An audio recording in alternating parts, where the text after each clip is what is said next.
Hello everybody and welcome to Going for Goldbridge. I hope you're all doing very well today. Lots to talk about and probably one of the best questions I've ever been asked. And it's also one of the most difficult, which I'll talk to you a bit in a minute. So the title of the show today is Scary Times Ahead. And I think today, look, we've got to be positive. I know how I feel, you know how you feel. I've got people to talk to. Hopefully you have as well. If not, get in the comments, because I think today was a different day to yesterday. Yesterday I felt positive, the structure. Today I'm fine.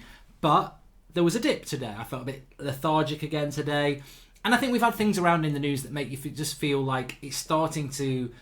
The novelty's wearing off. I said this a couple of weeks ago when everyone was saying, close the schools. And I was like, we're going to close the schools, obviously. But everyone was jumping to do it now, and we would be 2 weeks further on. It's just like reality is going to start to bite. And I think it is certainly with myself. And also you see stuff around in the news of younger people getting this illness and dying from it, and you start to realise what we should all realise is that we've all got a massive part to play in this, and it's only together that we'll come through it. I mean, one thing I want to say straight away is the government wanted 250,000 people to volunteer. In the space of a few hours, they've had over 400,000. This, to me, it is an applause. It is great because there is a lot of people looking to do good things to help people out, and yeah, definitely good on that. But I like to start on a positive, and one of the things today I tweeted out was a picture of a beer. I've dreamt about beer last night. I dreamt about a cold draft beer. I never thought I would miss it because I've got cans of beer. You can get beer. It's very easy to do. But the draft beer, that first sip off a draft beer. And look, if you don't drink beer, you're not going to know what I'm on about. Maybe there's something different that you like. But yeah, I really do miss the beer. And I thought, let's think of a couple of light-hearted stories I could tell you about beer. And I just thought, let me think about times in the pub. Memories at the corner of my mind. Those pints of beer. But there's two that really stand out to me. One, when I lived in Dublin, because obviously living in Ireland, you do drink a lot. And me and my mate used to always have this thing. I think I told you the story once before where I was at the Hairy Lemon pub in Dublin, and I half cleared a pub by putting Richard Marx's Hazard on the jukebox. Look it up, Richard Marx Hazards. You'll probably either hate it or 5% of you will love it like I do. It's a song that tells a story whilst being a song. Like, it actually is about a girl that gets murdered and he gets framed for it. I'm not selling it great, but yeah, I think it's the brilliance or the shitness of that song that it actually tells you a murder story within a song. But I liked it anyway. Half of that pub didn't.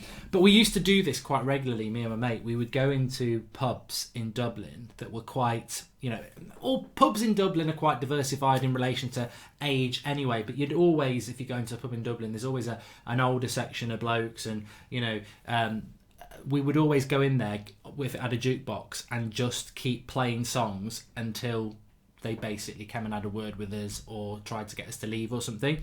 So, and it would normally be, we'd start off with the Backstreet Boys, anything by the Backstreet Boys, NSYNC, anything like that. And it would just be fun just to pretend, chat amongst ourselves, but watch the reactions when another Backstreet Boys come on. And you'd see people, but Jesus, it's a bloody Backstreet Boys again. It'd be great. Absolutely love. So just winding people up. I pretty much like that. And then another time, I was out with the same mate, but we were in England, and we were in this Reflex 80s bars. When they first came out, I bloody loved them. Not Bacardi Breezer drinks. What were they called? Orange drinks. I wish I had my live comments for this. Reef. Not the band Reef. Put your hands up. Put your hands up. I mean, it was basically an alco pop. The damage that probably did to my stomach when you're drinking about 9 of them a night. But we were in a Reflex one night. It was quite busy, and these lads knocked into our table and knocked our drinks over. And my mate had quite a lot to drink. There was only 2 of us. There was about 10 of them, and he just turned around and went, "You effing wanker," basically. And within seconds, we had about 6 of them on us, and I was like, they are going to kick the shit out of us. This is a very big bar. By the time the doormen get here, they'll be scraping us off the wall. So I quickly jumped into action, and I said, look, he's had a bit to drink. And he jumps in, to be fun. I wasn't going to say this. He jumps in like Scrappy Doo, going, what do you mean I've had a drink? Come on, do you want some? I mean, this is somebody who just doesn't like fighting, and these lads looked like they did. And I was like, no, he's had too much to drink. I'm in the police, so just leave it out. And they went, bollocks, you in the police. And I actually wasn't in the police at that time. This was probably about 20 years ago. And I went, yes, I am. And he went, one of them went, all right then, what's your collar number? And I just came out with a 4-digit number. I didn't even know they were 4-digit numbers. And he went, yeah, it probably is, because that's a legit number. And then I just leave it and walked off. And I thought, that was good. That was good. But that did backfire to me once, though. If people, that did backfire to me once. I legitimately was in the police on Broad Street in Birmingham on my way to a toilet. Somebody shoved me in the back as I went through. I went over to him and said, what the hell are you doing? There was no conversation. He'd obviously been brought up, throw a punch first, ask questions later. He just smacked me one straight in the face, knocked me on the floor. I quickly went in my pocket to pull out my card to say, what the hell do you think you're doing? And he threw a bottle at my face, which hit me on the collarbone, luckily, and didn't break. And I did my sort of DT move, kicked him in the nuts, got up and got away fast as I could. So it doesn't always work, is the honest answer to that. But yes, look, you know what? I think what I'm struggling with a little bit at the moment, I don't know why I'm talking Irish, is just that. So again, it's my favourite person, Piers Morgan, was talking about it yesterday. You just got to stay at home and watch TV for 2 months. Is it that hard? And I'm like, you know what? I think he's probably right, really, because we must adhere to this self-isolation. And if you think about it, in the war years, like, they didn't have Netflix and chill, or they didn't even have Netflix. They did have chill, that's always been about since the cavemen days. But the Netflix bit they didn't have. They didn't have TV. They didn't have DVD players. They probably played chess and no phones and anything like that. So we are in a very difficult situation. But also there are precedents in the past. It's not a world war. It isn't a world war, but it's a world issue, and we need to isolate. But we've got a lot of things to do, and we need to utilise those things to do. But what worries me a little bit, I'm a little bit confused about this at the moment. Before I take some of your questions, and this brilliant question from Harvey McDermott, the Irish team is going again. The thing that confuses me a little bit at the moment is I thought all flights had stopped. And I saw something today that there are people flying in from red zones, danger zones, into this country, getting straight on the tube. And he said straight on the YouTube. Yeah, they're flying in from places where it's dangerous, and as soon as they land, they're getting on a laptop and they're going straight on YouTube. What are we doing as a country? What are we doing? They're just sat there in the bloody arrivals lounge of Heathrow, and they're sat there on YouTube. No, what I meant to say is they're getting on the tube. Without checks and everything like that. Well, I thought this had all started. I thought we stopped all bloody whatever call them flights, except for cargo flights. This needs to happen. And the building industry that's still building, I've got to be honest, I think what the government's done has been amazing. I think it's been great, and I would say that about any government. I think it's been really good. I know it's going to be very difficult. I said last night about crisis and everything like that. It's going to be very difficult, but there are mistakes being made, and I think that you've got to stop all flights coming into this country, unless it's like really serious business, like other governments, scientists, whatever. Yeah, we can get them coming in and out. Why they can't Skype, I don't know. But we don't need bloody passenger flights coming into this country. We need to lock that down, and cargo flights are fine. As for building, unless they're building hospitals or they're building infrastructure for things that are really important, like warehouses or things like that for people, for food or something like that. If they're building a bloody bunch of flats to sell off at an extortionate price in London, I'm sorry, shove it. Whoever wants that, we're trying to save lives here. So yeah, I'm not for all that. If I'm honest with you, I think it's ridiculous, and I think that we do need a little bit of clarity in relation to that. Let's get to this question then. This is from Harvey. He said, "This is a deep question. This is deep." Deep down. We're going deep, baby. Deep down. Going to sleep. E17, classic. We're going deep here.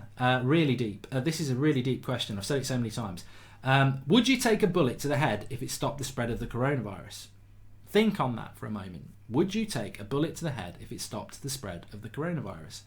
Now, I thought about this and I thought, wow, what a question. I thought I can't even talk about that. But then I thought, you know what? Why dodge a bullet? Why dodge a very good question that is very difficult to answer, that everybody can think about?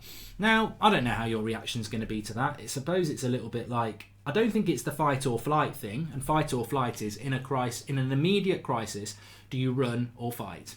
And it's not, I ain't got a problem with you fight or you run, because I've seen it.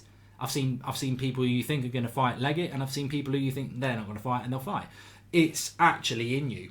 I think you can train yourself, but ultimately it's a natural reaction. You're not a coward if you run. You're not brave if you fight. It's just what you do. So in this situation, would you take a bullet to the head, or if it stops the spread of coronavirus? Basically, what you're saying is, would you die to stop this virus right today? And to be honest with you, I don't know. I don't know, because I straight away I know what that. If you're saying if it's going to stop anybody I know or care about dying, straight away, I will take that bullet. But if it's not, then you're basically asking me to do something that's biblical. You're basically asking me to, Jesus on the cross time, isn't it? You die for the sake of mankind, and I think it's such a hypothetical that's never going to happen. So ultimately, I would probably do it, because to be that person to stop this, to stop thousands and thousands of death, would be amazing. As long as they wrote a book about me, it doesn't have to be the Bible too. As long as they wrote a book about me and did a film, and maybe get a good get DiCaprio to play me and Scorsese to direct it. I've thought about it too much, but you know what? I think the initial thing is like, why should I do it? Because unless I think that's just a natural thing. But actually, when you think about the question, would you take a bullet? Would you die to stop this virus in its tracks today?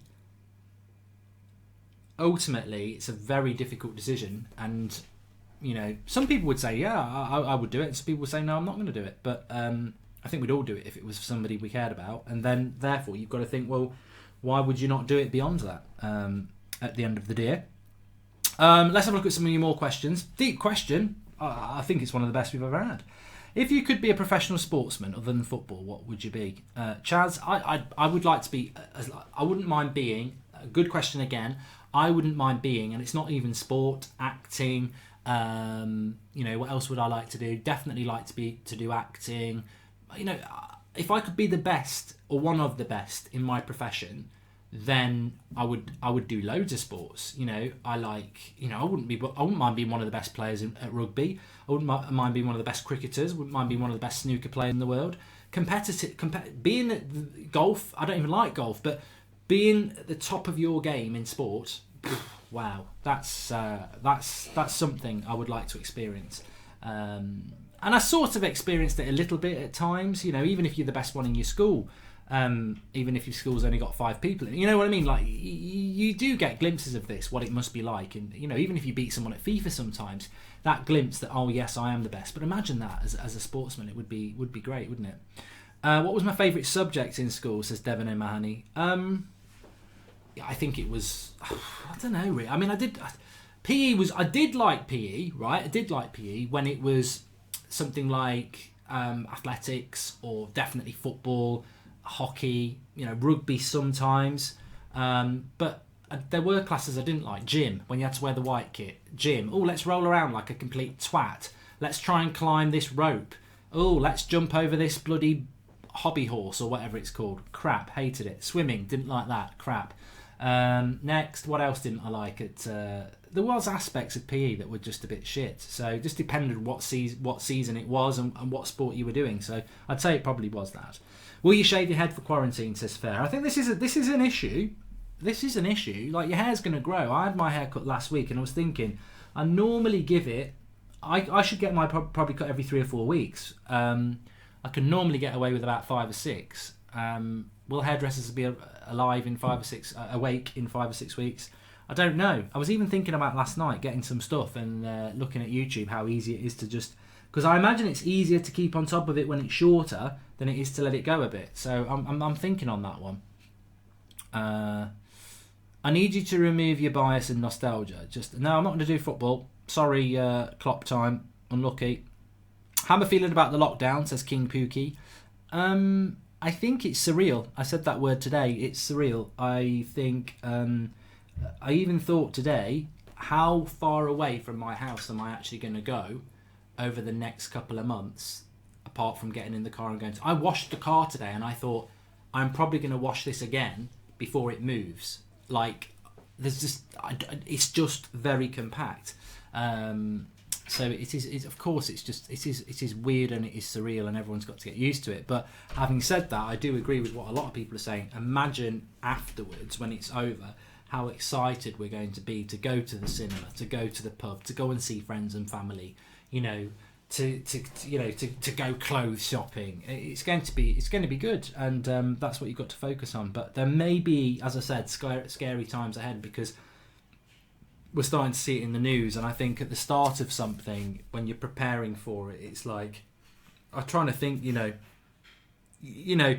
like I suppose it's like an operation, isn't it? Before it comes, you're like, well, it's not here yet, I know it's going to happen, but yeah, I can still have a laugh and everything.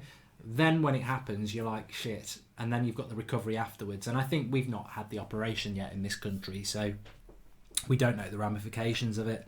But Anna's just right. I used to moan about Friday night football, Norwich versus Brighton. If we had Friday night football with Norwich and Brighton on this Friday, I think I'd cry tears of happiness. So yeah, I think that I've some of you might have heard me say this before. I've described this as a pause. This is a pause button. We've hit a pause button. It's not the end. We can't do what we used to do. We've hit the pause button, and that's very important to remember, that it's only a pause button. You can get your controller if you've hit it on pause. I've said that too many times. We will hit play again soon, at some point, but at the moment we're on pause, and I think while we're on pause, we can appreciate everything that we've watched so far. It's like watching your favourite film, isn't it? And you don't know the ending. Your life is a film. It is. Your life is a film. It's your own film that you wake up and you watch every single day. And at the moment, you've lived that film, and it's probably had sadness, and it's probably had joy, and you've enjoyed it, and you haven't enjoyed some bits, and suddenly someone's hit a pause button, and now you're like, I'm looking back on the past, and I'm thinking that was pretty good. I don't know what the future is, but I'll tell you this: when we hit play again, and when you hit play again, you will appreciate everything you had before a lot more. And you know what? We can't do anything about this. It's not a good thing, of course it's not, but doesn't mean good things can't come out of it. Look, I've had hard things in my life. I don't mean that sort of things, disgusting. I mean, I have had hardship in life, and I've had a lot of great things in life, and you do learn from all of them, and we will learn a lot from this. I mean, I just hope that when we come out of this, we will say, God, remember that back in March when we were like that for that period of time. And appreciate what we've got, and know that these things can happen, even though they haven't happened for really 100 years, has it? This sort of thing. These things can happen that grinds the whole world to a halt, and it's a wake-up call. And I think we'll all feel a little bit different after, and we'll all have a much better grasp of our morality, and enjoy things and appreciate things more, which I think that's what it's all about, isn't it? So it's going to be a lesson while we're on pause. Another top 5 videos, says Frankie. So I'd love to do the top 5 videos. I have one top 5 video, which was the Netflix top 5. I had loads lined up. I could do them, but because I'm doing these every day, it's like there's not really a slot for them at the moment. So they will be back. Here's a good one from Stay Ollie. He says, what would your advice be, as I'm living with my siblings who works with corona patients, and I'm told that I have to be isolated in my room till they find accommodation for her? I feel like I'm going insane at the moment. So yeah, I've heard this as well. I think Peter Andre was on the news this morning talking about this, that you have to keep yourself separate from them because they can bring it home and things like that.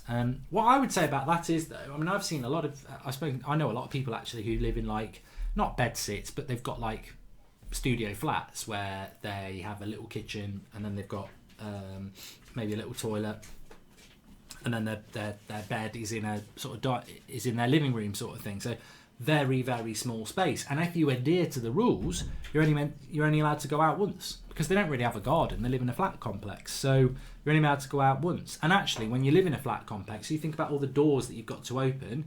You might have 100 other people in your flat complex, so you don't really want to be going around touching all those doors.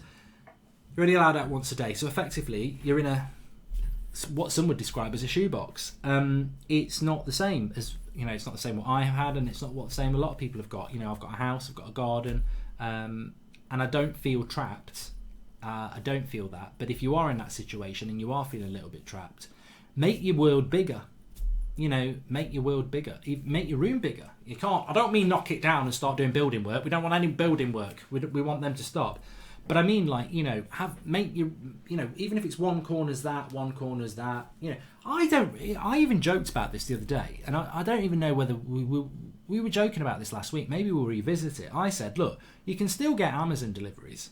Why don't we all just spend 20 quid on each other and get some presents, wrap them up, get a turkey, and have a fake Christmas, you know, and we'll have it in a couple of weeks. And then the wife said, what like Easter in a couple of weeks? And I went, oh yeah. And she says, you're not getting the tree up. And I said, you know what? I think it would really lighten the mood. She says, you're not putting the Christmas tree up. I was like, okay. But you know what? Actually, there might be some of you out there that think that's a good idea. And coping, nothing stupid. Look, don't do anything stupid in relation to, you know what I mean, like the bad stuff. But if there's something that's going to make you feel happy that you think is going to help you, we're in a weird time. If you want to put a Christmas tree up and put the lights on, so at night it just makes you feel happy, put a bloody Christmas tree up. You know, just don't. If it's going to make you feel good, it's all about this. And there's a lot in here at the moment that might be trying to make you feel unease, can lead to people feeling, you know, insecure and scared. So do the things that you want to do. Like, I got quite excited today about this Disney Channel thing because they've got all the Star Wars and the Simpsons on there. To be honest with you, I can't watch enough at the moment. Like, there's loads of stuff I watch, and I fall asleep watching stuff. So not because it's crap, because I just do. But you know, nothing stupid if it's going to make you feel happy, as long as it's legal. Always must be legal. How was football back in the 80s and 90s? Is there anything you'd input from today's football to the 80s and 90s? I was just very young in those days, James, so it was just a different time, and I think the grounds and everything were just a little less family orientated. It was a little bit more, I wouldn't call it hooliganism, but just the demographic was a little bit different, so it was a bit more rowdy, and then plus when you're younger you feel a bit more intimidated by it, which was exciting. Best films from the year you were born, says Jamie. I know what you're trying to figure out there, and I don't know. I don't know what films came out when I was born. This is probably one of the worst questions I've asked. You know the question I said about stop the virus, take a bullet to the head? Here's one from Extreme Polls who says, £750,000 tax-free, but your best friend has to have their left leg amputated. Take it or leave it. Well, straight away, leave it. Like, so your best mate's got to lose his left leg, but you get 750 grand. How's that going to work? Like, how does that work? Like, are you going to tell your best... Do you have to tell your best mate, or does he just lose it and he's got no idea that you've got 750k for it? You know, there's levels to this. So if you're giving me 750k and my best mate finds out never that he's lost his left leg, so I get 750k, I'm still not going to do it. But if he knows he's losing his left leg so I can have 750k, I've got to give him most of the bloody money anyway, so you may as well ask him. You may as well ask the question, lose your left leg and get 750k. Take it or leave it. I'll leave it. 750k